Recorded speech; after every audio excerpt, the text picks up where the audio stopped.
ఉమ్మడి చిత్తూరు జిల్లాలోని బిఎన్ కండ్రిగ మండలంలోని కేళ్లపట్టు గ్రామం దగ్గర కల్కి భగవాన్ ట్రస్ట్ ఆక్రమించిన సర్వే నెంబర్ 295లోని 21 ఎకరాల అంజూర్ అటవీ భూములను ప్రభుత్వం వెంటనే స్వాధీనం చేసుకోవాలని భారత హేతువాద సంఘం అధ్యక్షుడు నార్ని వెంకట సుబ్బయ్య ప్రభుత్వాన్ని డిమాండ్ చేశారు.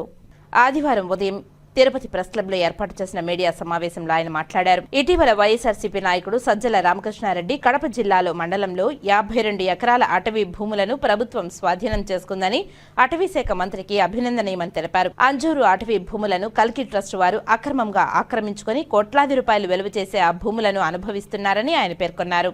ఇక్కడ అక్రమ కట్టడాల నిర్మాణం చేసి విదేశీయులు వచ్చి యజ్ఞాలు హోమాలు నిర్వహిస్తున్నారని, వన్య మృగాలకు ఇబ్బంది కలగజేస్తున్నారని ఆయన ఆరోపించారు.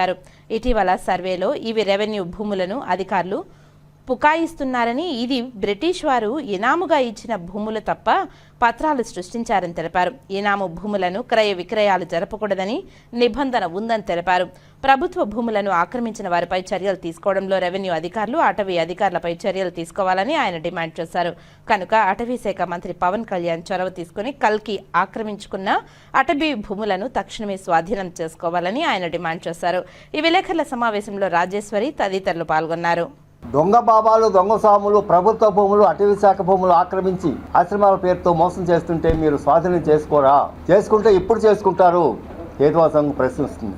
ఒక 2-3 రోజుల క్రితం సజ్జల రామకృష్ణారెడ్డి గారు అటవీ శాఖ భూముల్ని ఆక్రమించాడని కడప జిల్లాలో 52 ఎకరాలు స్వాధీనం చేసుకున్నారు. చాలా సంతోషం. అలాగే ఉమ్మడి చిత్తూరు జిల్లా, ఇప్పుడు తిరుపతి జిల్లా బిఎన్ కండ్రిగ మండలంలో కల్లివెట్టు గ్రామం దగ్గర అంజూరు అటవీ భూమి 21 ఎకరం దాదాపు 20 సంవత్సరాల నుంచి ఆక్రమించి రకరకాలుగా అక్కడ పెద్ద పెద్ద కట్టడాలు కట్టి అక్కడ అటవీ జంతువుల్ని రకరకాల ఇబ్బంది పెడుతూ నెమళ్ళు అవన్నీ జింకలు పక్క వాళ్ళకి వెళ్ళిపోతున్నాయి.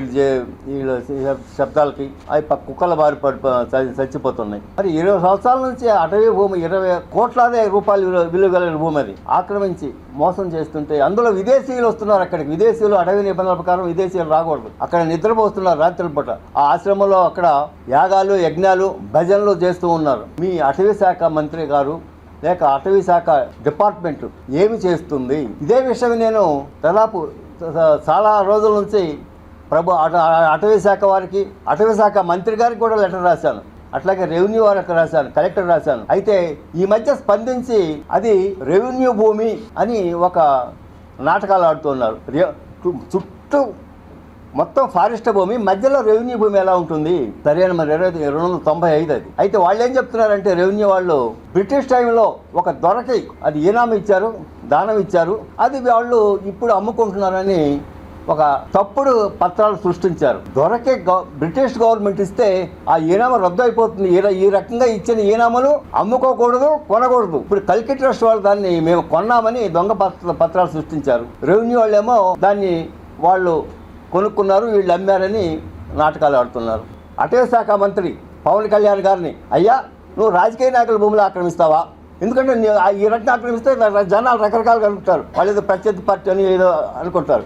కానీ రాజకీయ నాయకుల ఆక్రమణలతో పాటు దొంగ బాబా భూముల ఆక్రమణలు కూడా స్వాధీనం చేసుకోవాలని అటవీ శాఖ మంత్రికి, అట్లాగే ముఖ్యమంత్రి గారికి ఒక దొంగ బాబా పుట్టపర్తి సాయిబాబా శత జయంతిని పుట్టినరోజుని నువ్వు ఏ రకంగా ప్రభుత్వ పండగ చేస్తావు? కాబట్టి ఈ రెండింటిని జీవో నంబర్ 8 రద్దు చేయాలని అటవీ శాఖ మంత్రిని అటవీ స్వాధీనం చేసుకోవాలని హేతువాద సంఘం ఈరోజు మేము డిమాండ్ చేస్తూ ఉన్నాం.